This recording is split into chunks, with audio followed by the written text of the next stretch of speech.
बच्चों, कैसे हैं आप लोग? मैं जया। आज हम लोग न्यू टॉपिक स्टार्ट करेंगे बच्चों। टॉपिक का नाम क्या है? हार्ट। यहाँ पे हम ह्यूमन हार्ट का फंक्शन देखेंगे कि ह्यूमन हार्ट किस तरह से वर्क करता है और इससे क्या क्या क्वेश्चन बनते हैं। टॉपिक बहुत लेंथी नहीं है, लेकिन यहाँ से बहुत सारे क्वेश्चन बनते हैं, इसलिए ये टॉपिक बहुत कंपल्सरी है। और आपको आपकी बुक में दो तरह के फिगर के थ्रू ये समझाया गया है। यानी एक फिगर जो है एक्चुअल हार्ट कैसा होता है ऐसे दे रखा है, और एक फिगर ओपन फिगर दे रखा है। क्योंकि ओपन फिगर इसलिए दिया हुआ है ताकि चीजें आपको इजी वे में समझ में आए, और ह्यूमन हार्ट दे रखा है तो आपको मैं यहाँ पे जो समझाऊंगी वो ओपन फिगर के थ्रू समझाऊंगी कि क्या क्या चीजें किस तरह से ह्यूमन हार्ट वर्क करता है। ठीक है, तो आइए हम लोग टॉपिक स्टार्ट करते हैं। टॉपिक का नाम क्या है? हार्ट। ठीक है, यहाँ पे हम ह्यूमन हार्ट के बारे में पढ़ने जा रहे हैं। ह्यूमन अच्छा, हार्ट का बेसिक वर्क क्या होता है? तो क्या होगा ह्यूमन हार्ट का? ह्यूमन हार्ट का नहीं, सबके ही हार्ट का एक ही फंक्शन होगा। वो क्या होगा? पंपिंग। क्या होगा? पंपिंग। अब ये किस चीज की पंपिंग करेगा? तो ये पंपिंग करेगा ब्लड की। किसकी? ब्लड की। ठीक है, ये बात क्लियर हो गई। तो अगर आपसे पूछेगा इसका वर्क क्या होता है तो पंपिंग करना होता है। ठीक है, अब देखिए, जो एक तो बुक में फिगर दे रखा है कि एक्चुअल ह्यूमन हार्ट कैसा है, एक फिगर दे रखा है साइड में ही किस तरह का कि ओपन फिगर दे रखा है ताकि चीजें आपको नॉर्मल वे में समझ में आए। तो हम लोग बना लेंगे जैसे कि आप लोग बना लेते हैं ना, ऐसा नहीं होता हार्ट, लेकिन फिर भी ओपन फिगर के लिए हमें उसी का जो है उसी की हेल्प लेनी होगी। देखिए, जैसे ये हमने हार्ट बना दिया, अब यहाँ से कुछ हो सकता है डायग्राम मिसमैच हो जाए।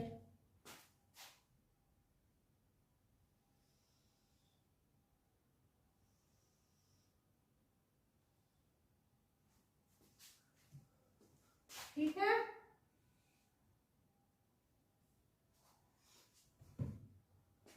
पहले सबसे देखिए, यहाँ पे एक क्या दे रखा है, यहाँ पे एक मसल्स दे रखी है इसको, यानी ये एक तरह का सेपरेशन दे रखा है। क्या दे रखा है? सेपरेशन। अब इस सेपरेशन में भी दो और सेपरेशन देख ले साथ में ही, तो इस तरह से आप समझ लीजिए। यानी ह्यूमन हार्ट के कितने चैम्बर होंगे? 4 चैम्बर। कितने चैम्बर? 4। यानी first chamber, second chamber, third chamber और फोर्थ चैम्बर। ठीक है, ये बात समझ में आ गई। ऊपर वाले दोनों चैम्बर्स को हम क्या कहते हैं? आरटीएम। क्या कहते हैं? आरटीएम। ठीक है, और नीचे वाले चैम्बर क्या कहलाते हैं? Ventricles.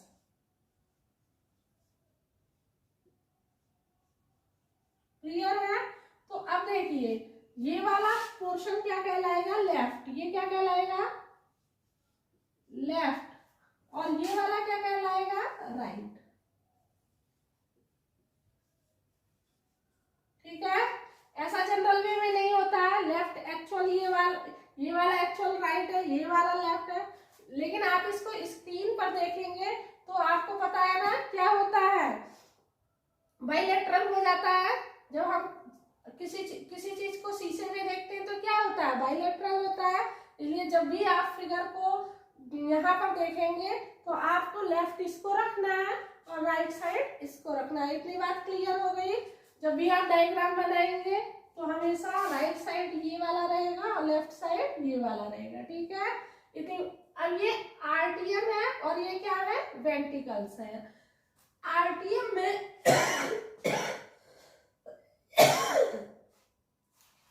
Sorry,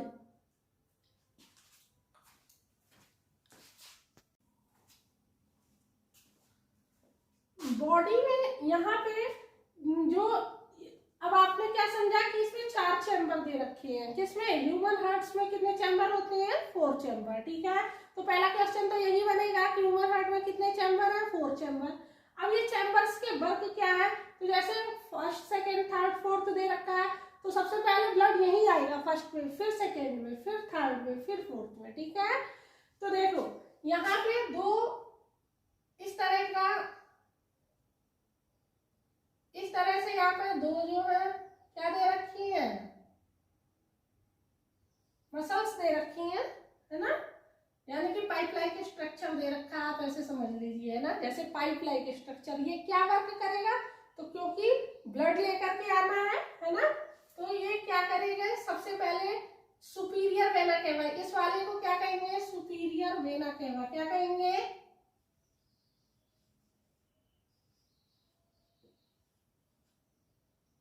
superior vena cava.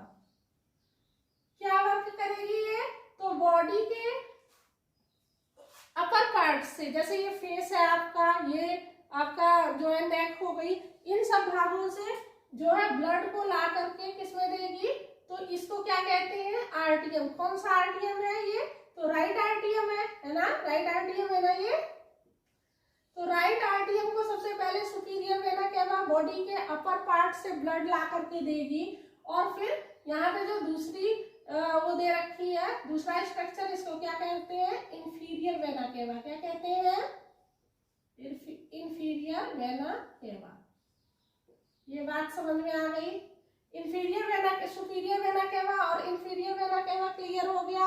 क्या काम करेंगे, ये दोनों ही बॉडी से ब्लड ला करके किसको देंगे, तो राइट आरटीएम को देंगे, ठीक है। अब राइट आरटीएम में यहाँ पे एक वॉल्व दे रखा है ना, इस वॉल्व को ऐसे समझ लें हम लोग, थोड़ा सा बड़ा बना देती हूँ, है ना, ताकि इजी वे में समझ में आए। अब ये वॉल्व मतलब समझ लीजिए ये गेट है, ठीक है। ये क्या करेगा, तो ब्लड को नीचे आने देगा, ठीक है। जो ब्लड यहाँ पर आया है उस ब्लड को क्या करेगा, नीचे आने देगा, किसमें, तो राइट वेंट्रिकल में। किसमें आने देगा, राइट वेंट्रिकल में। क्लियर है। राइट वेंट्रिकल में आने के बाद ब्लड जो है उल्टा नहीं जा सकता है ना, अगर ये उल्टा जाएगा तो फिर पूरा वर्क कैसे कंप्लीट होगा, इसलिए ये क्या होता है, ये जो दे रखा है ना वॉल्व, ये बंद हो जाता है, ठीक है। कैसा हो जाएगा, बंद हो जाएगा। एक बार ब्लड जब यहाँ से यहाँ आ गया तो फिर उसके बाद ये बंद हो जाएगा। इसको क्या कहेंगे, तो इसको कहेंगे ट्राइकस्पिड वॉल्व। आगे बात समझ में, ये कैसा वॉल्व है, तो ट्राइकस्पिड वॉल्व है, ठीक है। अब यहाँ से ब्लड कहाँ जाना चाहिए, तो यहाँ से ब्लड जाना चाहिए लंग्स में। कहाँ जाएगा, लंग्स में। लंग्स क्या करेगा, उसको ऑक्सीजनेटेड करेगा। तो आप यहाँ से समझ लो, इसमें से ना बनाकर मैं यहाँ पे अलग से बना रही हूँ, ठीक है। ये क्या करेगा, यहाँ से ब्लड जाएगा, किसके पास जाएगा, लंग्स के पास। किसके पास, लंग्स के पास, है ना। अब ये लंग्स के पास जाता किसके थ्रू है, तो लंग्स के पास जाता है ये पल्मोनरी आर्टरी के थ्रू। किसके थ्रू, पल्मोनरी आर्टरी के थ्रू। इसको लेके जाने वाली ये जो स्ट्रक्चर देख रहे हैं आप लोग ना, ये वाला, इसी को हम लोग क्या कहेंगे, पल्मोनरी आर्टरी।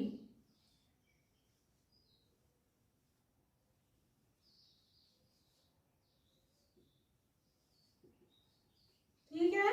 ये क्या वर्क करेगी, तो अभी देख लीजिए, जो राइट साइड वाला हिस्सा है ना, राइट साइड वाला जो पार्ट है, इसमें डीऑक्सीजनेटेड ब्लड है। कैसा ब्लड है, डीऑक्सीजनेटेड। इसीलिए जब भी हम फिगर में देखेंगे तो ये वाला हिस्सा ब्लू दे रखा है और ये वाला रेड दे रखा है, क्योंकि आप लोगों ने इससे पहले वाले पार्ट में पढ़ा था ना कि एक कौन सा आयरन पिगमेंट होता है जिसको हम हीमोग्लोबिन कहते हैं ना, वो क्या करता है, ऑक्सीजन को ले जाने में हेल्प करता है। तो जब यहाँ पे ऑक्सीजन मिलेगी तो फिर क्या होगा, जब लंग्स इसमें ऑक्सीजन मिलाएगी तब ये हिस्सा कैसा होगा, रेड होगा। अभी तक ये कैसा होगा, तो ये वाला हिस्सा ब्लू होगा, ठीक है। अब इतनी बात क्लियर हो गई आपको। यहाँ पे आ गया था ब्लड सुपीरियर वेना केवा और इंफीरियर वेना केवा के थ्रू। उसके बाद एक वॉल्व था, इस वॉल्व को क्या कहते हैं, तो ट्राइकस्पिड वॉल्व कहते हैं।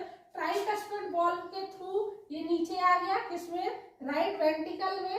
राइट वेंट्रिकल से पल्मोनरी आर्टरी के थ्रू कहाँ जाएगा, तो ये लंग्स में जाएगा, ठीक है। लंग्स क्या करेगा, अब यहाँ पे आप देख रहे हैं ना आर्टरी, यहाँ पे दो वर्ड आपको पढ़ने को मिलेंगे, एक वर्ड आर्टरी और दूसरा वर्ड क्या होगा, तो वेन्स होगा। क्या होगा, वेन्स, ठीक है। अब आर्टरी में कैसा, नॉर्मल वे में आर्टरी में कैसा ब्लड होता है, तो आर्टरी में प्योर ब्लड होता है ना, प्योर का मतलब ऑक्सीजनेटेड ब्लड होता है ना। तो यहाँ पे मैं प्योर आपको क्या लिख दूं, ऑक्सीजनेटेड ब्लड है ना,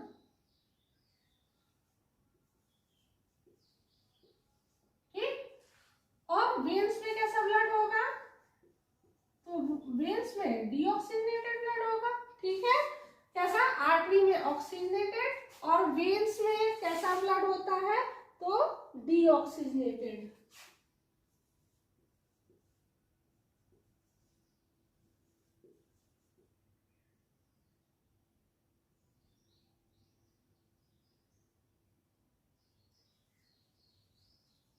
ठीक है, इतनी बात क्लियर हो गई,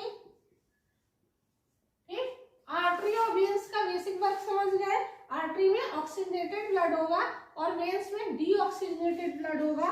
लेकिन पल्मोनरी आर्टरी जो है क्या है, पल्मोनरी आर्टरी एक्सेप्शन केस है, यानी पल्मोनरी आर्टरी में कैसा ब्लड होता है, तो डीऑक्सीजनेटेड ब्लड होता है। क्योंकि ये कहाँ से जा रही है, तो ये राइट साइड से जा रही है ना, राइट वेंट्रिकल से जा रही है। तो राइट वेंट्रिकल से पल्मोनरी आर्टरी किसके पास जाती है, लंग्स के पास जाती है। और लंग्स क्या करता है, इसको ऑक्सीजन यानी ब्लड में ऑक्सीजन डिसॉल्व कर देता है, ठीक है। अब ये क्या हो गई, तो फिर लंग्स से अब यहीं से आप लोग समझते जाइए, अब यहाँ पे जाएगा, ठीक है। तो लंग्स से किसके पास जाएगा, इसके पास, ठीक है। ये कौन है, तो ये लेफ्ट आर्टरियम है। कौन है ये, लेफ्ट आर्टरियम, ठीक है। लेफ्ट आर्टरियम में जो ब्लड आता है ये किसके थ्रू आता है, ये पल्मोनरी वेन्स के थ्रू आता है। किसके थ्रू, पल्मोनरी वेन्स के थ्रू। आगे बात समझ में, ये क्लियर हो गया। पल्मोनरी आर्टरी के से कहा जाता है लंग्स में, और पल्मोनरी वेन्स से कहा जाता है तो लेफ्ट आर्टरियम में, ठीक है। लेफ्ट आर्टरियम में ब्लड आएगा तो फिर यहाँ पर भी एक वॉल्व दे रखा है। इस वॉल्व को हम लोग क्या कहते हैं, बाइकस्पिड वॉल्व। क्या कहते हैं, बाइकस्पिड वॉल्व, ठीक है।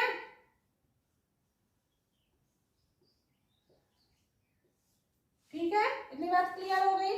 अब ये बाइकस्पिड वॉल्व के थ्रू कहाँ पे आ गया, तो ये आ गया किसमें, राइट वेंट्रिकल्स में, वो सॉरी लेफ्ट वेंट्रिकल्स में, ठीक है। अब लेफ्ट वेंट्रिकल से फिर एक और जो है क्या निकली हुई है, इसको कहते हैं एरोटा। क्या कहते हैं, एरोटा।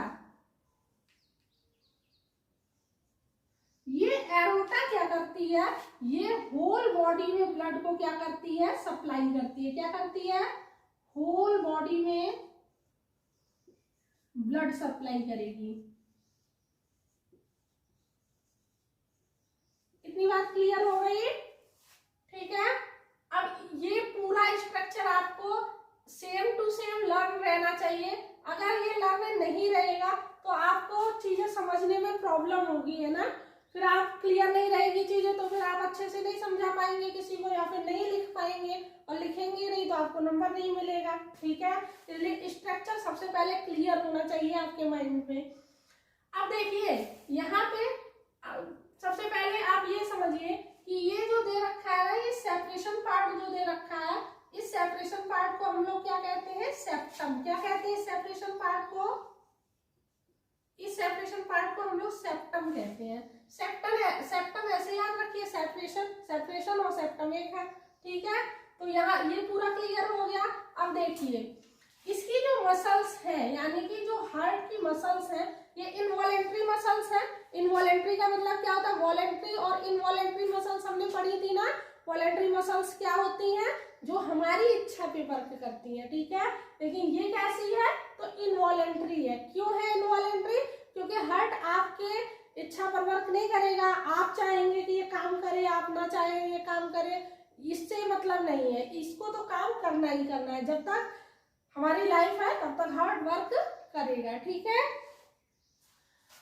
तो फिर क्या होगा, ये अगर इतना क्लियर हो गया तो थोड़ा सा रफ कर दूं।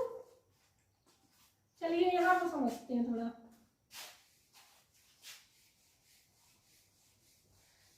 देखिए हार्ट की जो मसल्स है इनको क्या कहते हैं, तो इनको कार्डिक मसल्स कहते हैं। कैसी मसल्स है ये, कार्डिक मसल्स। तो कार्डिक मसल्स है, इसलिए अगर हम हार्ट के बारे में यानी हार्ट के डॉक्टर को क्या कहेंगे, कार्डियोलॉजिस्ट कहेंगे। यानी इसकी मसल्स को क्या कहते हैं, कार्डिक मसल्स। ठीक है, कैसी मसल्स है, कार्डिक मसल्स। अब ये कार्डिक मसल्स, तो अगर हार्ट के बारे में आप पढ़ाई करेंगे या हार्ट के डॉक्टर को हम क्या कहते हैं, तो कार्डियोलॉजिस्ट। क्या कहेंगे, ये भी पूछता है। ठीक है, कार्डियोलॉजिस्ट। क्लियर है। हार्ट का वेट कितना होता है, तो ये लगभग कितना होता है, 300 ग्राम। बहुत हल्का लग रहा है ना, ठीक है, 300 ग्राम। अब देखिए हार्ट कंप्लीट जो है वो राइट साइड नहीं है, ना ही बीच में है, ये थोड़ा सा किधर झुका हुआ है, तो ये थोड़ा सा लेफ्ट साइड में झुका हुआ है।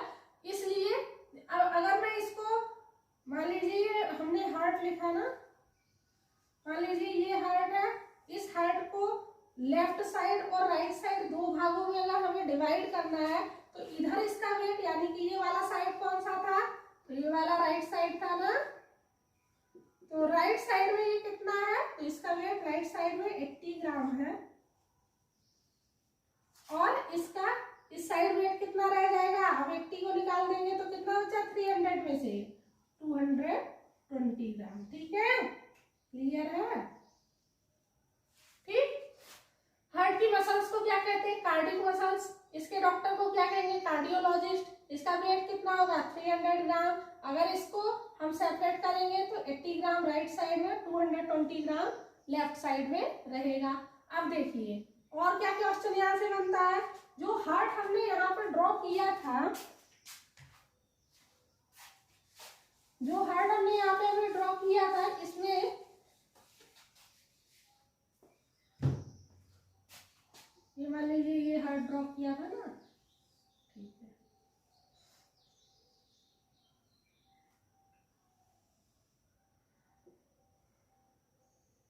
इस तरह से यहाँ पे ये वाला हिस्सा जो है ना, यहाँ पे एक इस तरह की इसकी वॉल जो है थोड़ी सी मोटी है, इधर वाली वॉल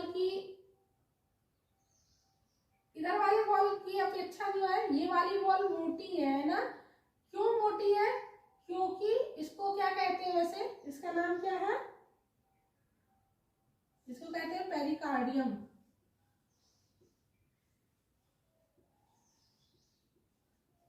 ठीक है, क्या कहते हैं, पेरिकार्डियम। इसके बीच में लिक्विड फिल है, यहाँ पे ठीक है, यहाँ पे लिक्विड फिल है, तो इसको क्या कहेंगे, पेरिकार्डियम फ्लूइड। क्या कहेंगे, पेरिकार्डियम फ्लूइड। ठीक है, पेरिकार्डियम फ्लूइड। अब आप ये समझिए कि ये वाला हिस्सा क्यों थोड़ा सा थिक है और ये वाला थिन है, क्योंकि एक्चुअल जो वर्क है वो यहाँ पे सबसे ज्यादा जो इम्पोर्टेंट पार्ट है वो क्या है, यही वाला वेंट्रिकल, यानी कि लेफ्ट वेंट्रिकल सबसे इम्पोर्टेंट है। क्यों, खैर कंप्लीट इम्पोर्टेंट है, अगर इम्पोर्टेंट नहीं होता तो ये दिया ही क्यों होता है ना। लेफ्ट वेंट्रिकल एक्चुअल में सबसे इम्पोर्टेंट वर्क करता है, क्योंकि ये क्या करता है, ऑक्सीजनेटेड ब्लड को एरोटा के थ्रू होल बॉडी में सप्लाई करता है। इसलिए इसकी वॉल जो है थोड़ी सी थिक दे रखी है।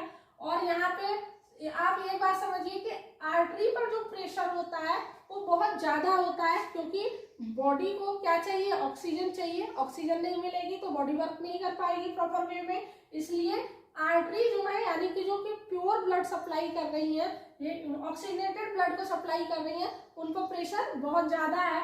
और यहाँ पर जो यानी कि जो प्रेशर किस पे दिया है, जो प्रेशर आपका आर्टरी और वेन्स, जो प्रेशर वेन्स पर है वो कम है, क्योंकि आर्टरी पे लगने वाला प्रेशर ज्यादा है। तो अगर आपसे प्रेशर की बात करेगा तो कितना होता है प्रेशर, ठीक है, इस पे कितना प्रेशर होगा, आर्टरी पर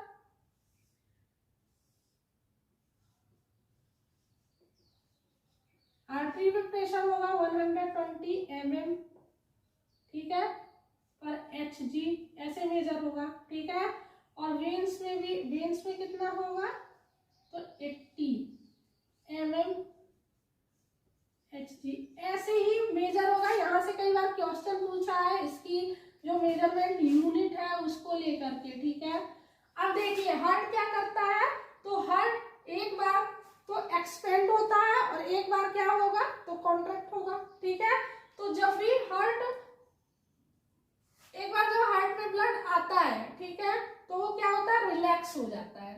उसके बाद वो क्या होगा कॉन्ट्रैक्ट होगा, और कॉन्ट्रैक्ट होकर के क्या हो जाएगा नीचे की तरफ जाएगा ब्लड। तो फिर जब नीचे की तरफ ब्लड जाएगा तो फिर ये सिकुड़ेगा, है ना, इस तरह से। जैसे कोई चीज एक्सपेंड है उसके बाद ये ऐसे करके सिकुड़ती है, तो जब सिकुड़ेगी तो प्रेशर बनेगा ना नीचे वाले पर, तो नीचे वाले पे जो प्रेशर बन रहा है अब यहाँ पे तो फिर वो रिलैक्स नहीं होगा, है ना। तो जब आता है, ठीक है, यानी बॉडी से ब्लड जब किसमें आता है ऊपर वाले वेंट्रिकल में, यानी कि राइट साइड वाले आर्टरियम में जब ब्लड आएगा, राइट साइड वाले आर्टरियम में ब्लड आया तो राइट साइड वाला जो आर्टरियम है ये क्या हो जाएगा रिलैक्स। इसके बाद यहाँ पर क्या होगा, फिर ये ब्लड यहाँ से नीचे जाता है ना, तो ये फिर क्या कर रहा है सिकुड़ रहा है, और ये जब सिकुड़ेगा तो फिर क्या प्रेशर हो जाएगा, तो प्रेशर 120 हो जाएगा, क्या हो जाएगा, यानी यहाँ पे ज्यादा प्रेशर होगा और यहाँ पे प्रेशर कम होगा, ठीक है।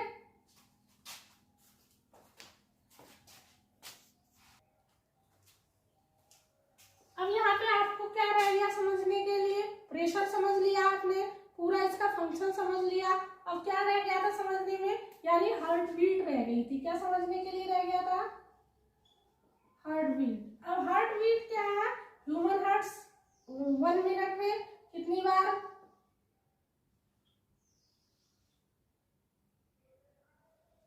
वन मिनट में कितना वर्क करता है, कितनी बार जो है हार्ट बीट करेगा 72 टाइम, ठीक है। ठीक, ये क्वेश्चन बनेगा, है ना, यहाँ से कई बार क्वेश्चन पूछा गया, बहुत जनरल क्वेश्चन है लेकिन पूछा जाता है, ठीक है। यानी अगर आप बात करेंगे कि ये 1 सेकेंड में कितना वर्क करता है, तो कितना, यानी ये एक हार्ट बीट कंप्लीट करने में कितना टाइम लेता है, तो 0.8 सेकेंड का, ठीक है। इतनी बात क्लियर हो गई।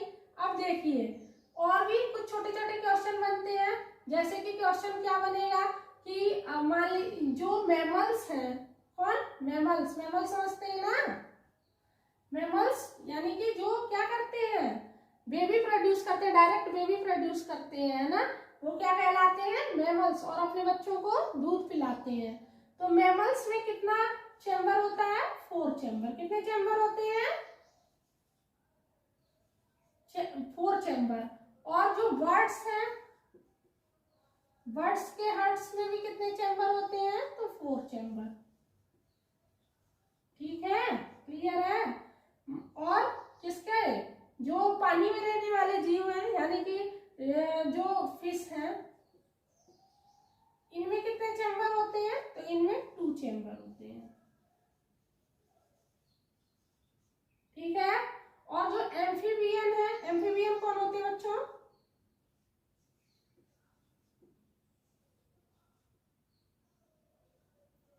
एम्फीबियन में कितना होगा, तो एम्फीबियन में 3 चैम्बर है, ठीक है। और जो एग्जामिनर का फेवरेट क्वेश्चन है, यानी कि कॉकरोच, कॉकरोच में कितने चैम्बर होते हैं, तो कॉकरोच में जो चैम्बर होते हैं वो कितने हैं,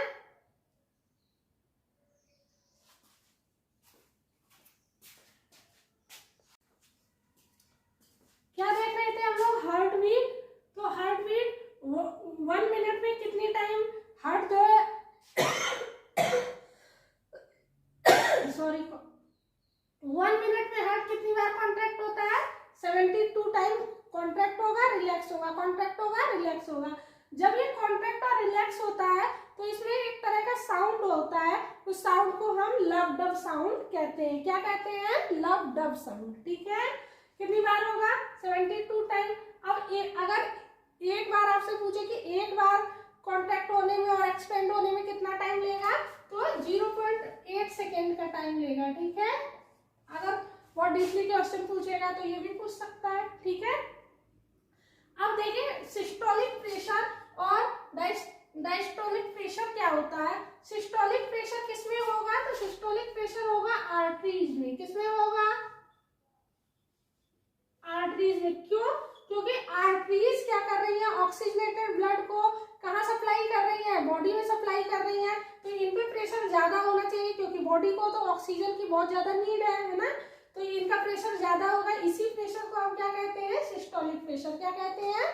सिस्टोलिक प्रेशर। ये कितना होगा? 120 होगा। ठीक है, और डायसिस्टोलिक प्रेशर कितना होगा? तो 80 होगा। अब ये किस में होगा? तो ये वेन्स में होगा। क्यों? क्योंकि वेन्स में कैसा डीऑक्सीजनेटेड ब्लड किसके पास जा रहा है? तो डीऑक्सीजनेटेड ब्लड राइट किसमें जाता है? राइट साइड वाले आर्टरियम में, है ना। तो राइट साइड वाले आर्टरियम में जाने के लिए प्रेशर कितना होगा? 80 होगा। और सिस्टोलिक प्रेशर कितना हो गया? यानी आर्टरीज से बॉडी में ब्लड सप्लाई होने के लिए जो प्रेशर होगा वो कितना होगा? 120 होगा। ठीक है, अब इसको मेजर किससे करते हैं? अगर हमें हार्ट बीट को मेजर करना है तो हार्ट बीट को मेजर करने वाला जो इंस्ट्रूमेंट है इसको क्या कहते हैं? स्टेथोस्कोप। ठीक है, अब देखिए ये इतना पार्ट कंप्लीट हो गया। यहाँ पे कुछ चैम्बर्स को डिस्कस कर लेते हैं, क्योंकि यहाँ से कई बार क्वेश्चन पूछता है कि फिश में कितने चैम्बर होते हैं? तो 2 चैम्बर्स होते हैं। ठीक है, और रेप्टाइल्स में कितने चैम्बर होंगे? तो रेप्टाइल्स में 3 चैम्बर्स होते हैं। एम्फीबियन में कितने होते हैं? एम्फीबियन समझते हैं ना, एम्फीबियन जो पानी में भी रह सकते हैं और जमीन पर भी रह सकते हैं। जैसे अगर जनरल बात करें तो मेढक जो आपने देखा है ना, मेढक क्या करता है? जमीन पर भी रहता है और जब मन करता है उसका पानी में चला जाता है। वैसे क्रोकोडाइल भी एम्फीबियन में ही काउंट होगा। ठीक है, लेकिन एक्चुअल होते कौन है? क्रोकोडाइल होता रेप्टाइल्स है। क्रोकोडाइल से लेकर क्वेश्चन पूछा हुआ है, क्योंकि जो जनरल वे में रेप्टाइल्स होते हैं इनमें 3 चैम्बर पाए जाते हैं, लेकिन क्रोकोडाइल में कितने चैम्बर हैं? तो 4 चैम्बर हैं। ठीक है, और एक्सेप्शन से ही सबसे ज्यादा क्वेश्चन पूछता है। किसी नॉर्मल क्वेश्चन ना उठाकर एग्जामिनर एक्सेप्शन उठाता है। ठीक है, एम्फीबियन में कितने चैम्बर हैं? 3 चैम्बर हैं। मैमल्स कौन होते हैं? कौन होते हैं मैमल्स? जो डायरेक्ट क्या करते हैं? बेबी प्रोड्यूस करते हैं, यानी जिनके बच्चे एक झिल्ली में पैक होते हैं ना, जैसे कि ह्यूमंस भी है, ह्यूमंस मैमल्स है, और अपने बच्चों को क्या करते हैं? दूध पिलाते हैं। जैसे गाय है, भैंस है, बकरी है, ये सब मैमल्स ही है। तो इनमें कितने चैम्बर होते हैं? इनमें 4 चैम्बर होते हैं। अब ये कॉकरोच जो बहुत ही इंपॉर्टेंट है, कितना छोटा सा होता है, कितना घर में परेशान करता है सबको, है ना, हर जगह निकल आता है। कॉकरोच में कितने चैम्बर होते हैं? 13 चैम्बर होते हैं। ठीक है, कितना छोटा कॉकरोच है और सबसे ज्यादा चैम्बर उसी में है। अब अगर आपसे पूछे कि हार्ट बीट को, अब यहाँ पे मैं थोड़ा सा मेंशन करना भूल गई थी, ये हार्ट बीट को अगर कौन सा हार्मोन जो है इंक्रीज कर देगा, कभी कभी हार्ट बीट बहुत तेज से चलने लगती है ना, तो कौन सा हार्मोन्स जो है इसके हार्ट बीट को इंक्रीज करता है? थायरॉक्सिन। कौन करता है? थायरॉक्सिन। ठीक है, ये सब क्लियर हो गया है। अब ये पूरा जो ह्यूमन हार्ट था ये पूरा कंप्लीट हो गया है। अगर आपको अच्छा लगा हो तो आप इसको सब्सक्राइब करें, चैनल को सब्सक्राइब करें और लाइक करें। Thank you for watching.